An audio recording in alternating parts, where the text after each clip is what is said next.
কৃষ্ণ। মানুষ কাহার দ্বারা চালিত হয়ে অনিচ্ছা সত্ত্বেও যেন বলপূর্বক নিয়োজিত হয়ে পাপানুচরণে প্রবৃত্ত হয়।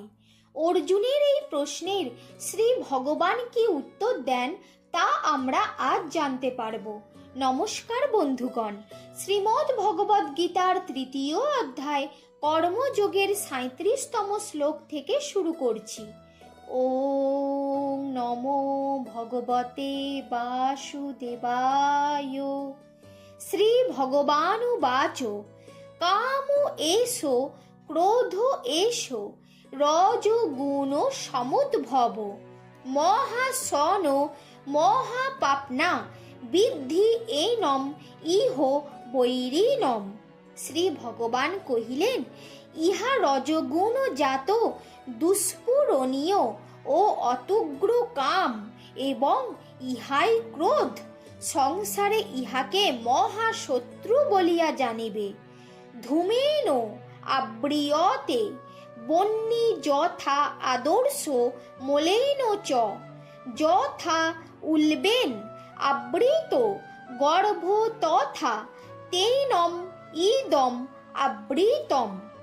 যেরূপ ধূম দ্বারা অগ্নি, ময়লা দ্বারা দর্পণ এবং জরায়ু দ্বারা গর্ভ আচ্ছন্ন থাকে, সেরূপ কামনা দ্বারা এই বিবেক বুদ্ধি আবৃত থাকে। আবৃতং জ্ঞানম এতেন জ্ঞানীন নিত্য বৈরিণা কামরূপেণ কৌন্তেয় দুষ্পরেণ অনলেন চ।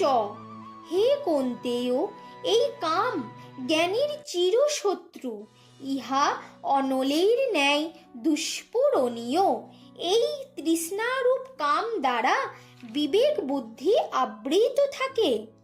ইন্দ্রিয়াণি মন বুদ্ধি অশ্ব অধিষ্ঠানম উচ্যতে এতৈ বিমোহয়তি এষো জ্ঞানম আবৃত দেহিনম।